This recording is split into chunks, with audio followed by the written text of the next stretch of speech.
Hey everybody, in this reading we'll be looking at things that didn't come through in my other readings for whatever reason. And these things could be about love, work, friendship, trips, whatever comes up. I'll do a couple of spreads and maybe additional clarification or outcome spreads if necessary. Please like, share, and subscribe to support this channel. Here's the first lost message for you, Scorpio. We have the Eight of Pentacles clarified by the Queen of Cups. We have the Hierophant clarified by Temperance. We have the Ten of Pentacles, and we have Death on the bottom of the deck. You could be dealing with a Taurus, Sagittarius, or any zodiac sign, but I don't think zodiac signs really matter. It's possible you're interacting or dealing with somebody, and I just called their zodiac sign. I think the spread is about work. Right? And I think what the universe is trying to say is just be patient. You are about to, get to where you want to get. You're about to achieve what you wanted to achieve. Your patience, your hard work is about to pay off. Like you're almost there. You're almost there, Scorpio. You're in this reading twice, right? The Queen of Cups, clarifying the Eight of Pentacles all the way to your left, that's you, and so is Death on the bottom of the deck. That is one of your major arcana cards, Scorpio, right? The Eight of Pentacles that the Queen of Cups is clarifying is a card of like diligently working on something, right? Perhaps even putting some extra time, some extra effort.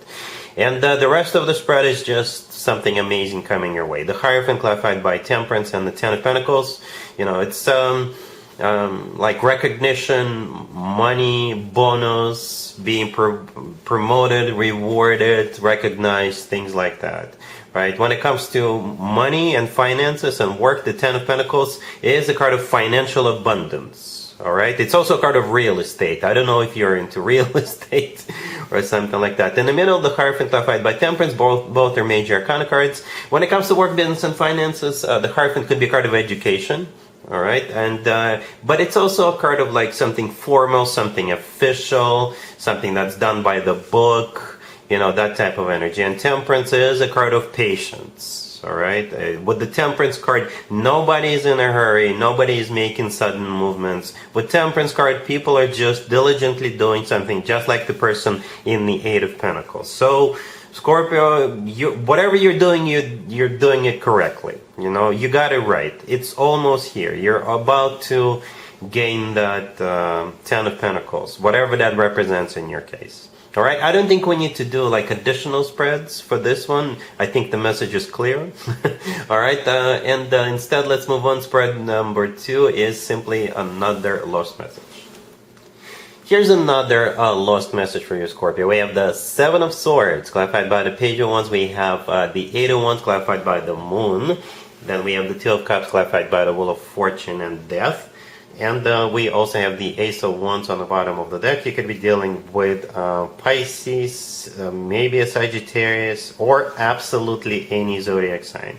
Well, Scorpio, I gotta be honest with you. When I saw that Seven of Swords, I immediately clarified it. I don't usually go with the same routine, right? Sometimes I put the 3 cards out, pull the 3 cards out, and then clarify one of them.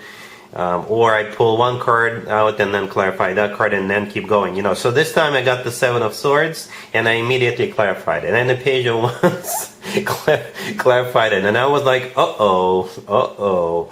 But as the spread progressed, I was like, well, it's not too bad, especially with the 3 cards right next to the deck. The Ace of Wands on the bottom of the deck added another for me. But I think the two of you are onto something. Let me unpack this real quick. The Seven of Swords with the Page of Wands and the Ace of Wands on the bottom of the deck, and actually the Eight of Wands on the Moon, those cards are not really, I don't want to say dishonest cards together, but they could be. So what I think is happening, you are going to be meeting somebody, or you're going to be introduced to somebody, or somebody's going to reach out to you, and the two of you could like sneak out. For some of you, say you're going to a party, you're going to some kind of an event, right? And you're going to be introduced to somebody, and the two of you could leave the party without telling anybody, or before the party is over. You're not telling anybody, you guys are gone, right? Because you're into each other, you guys click, you want to spend some time together, get to know each other, what have you. Okay, that's what those cards could be about. Those 5 cards, the 7 of Swords, the Page of Wands, the 8 of Wands on the Moon, and the Ace of Wands on the bottom of the deck.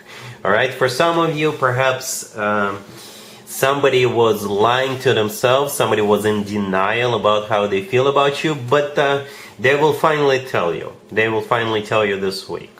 Not necessarily some kind of a party that has to happen for that. They'll just finally tell you, you know what? I've been harboring feelings for you for such a long time, but I can't hold back anymore. I'm really into you.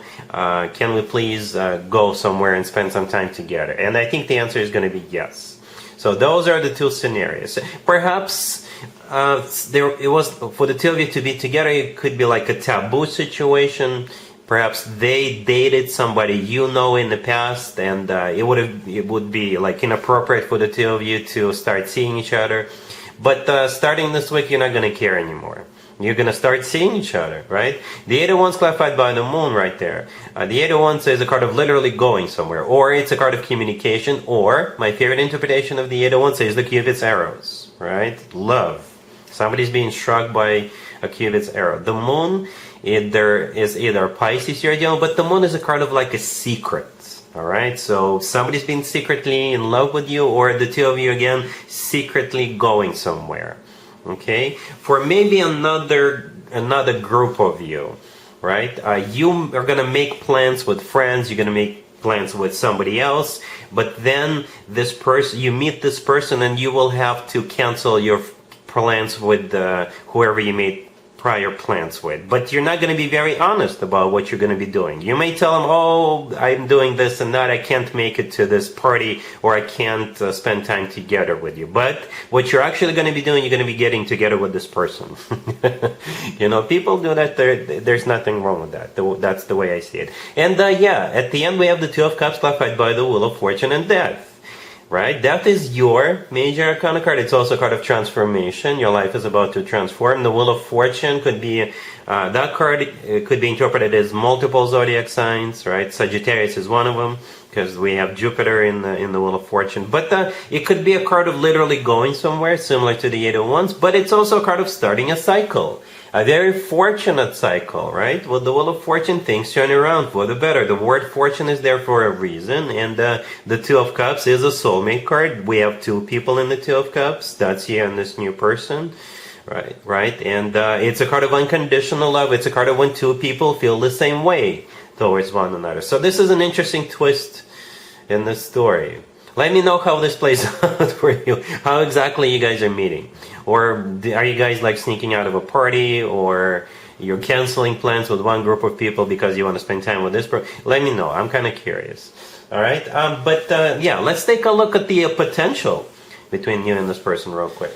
Here's the potential between you and the person from the previous spread, Scorpio. We have the Emperor, the Empress, the Sun, and the Fool. Well, I gotta be honest with you, Scorpio, I did not see this coming. I didn't. Alright, perhaps you're not gonna see this coming either. Some of you already know that what this person means to you, right? Every single card on the table is a major arcana card, and I didn't even want to clarify anything. The Emperor and the Empress are husband and wife. The Emperor and the Empress are divine counterpartners. Okay, the 2 of you belong together. That's what this spread is about. The Sun is the happiest card in the deck. It's also a card of clarity. The Fool on the bottom of the deck, I think this is like the leftovers from the previous spread. With the Fool card, this is you just going for it, right? With the Fool card, people jump in, because most likely it will just simply feel like the right thing to do. Okay, remember that 7 of Swords with the Page of Wands, the 8 of Wands in the previous spread. This is this very similar energy to the Fool card. You know, we're just gonna go for it, because perhaps, like I said, some of you will have this feeling that the 2 of you belong together right from the get-go, out the door. And you are 100% correct if you get this feeling. The Emperor and the Empress. Well, zodiac signs, we have Libra, Taurus, Aries, Leo, but don't worry about the zodiac signs. The Emperor and the Empress are divine counterpartners. Yeah, what an interesting turn of events, Scorpio. It was starting with the Seven of Swords and the Ace of Wands and the Page of Wands, and bam! Look at that, the Emperor and the Empress. Wow, Scorpio. I did not see this coming. All right, Scorpio. But yeah, that's pretty much all I have for you for this reading, for this time period. If this video resonates with you, please like it. Please also share and subscribe. And other than that, Scorpio, have an amazing February.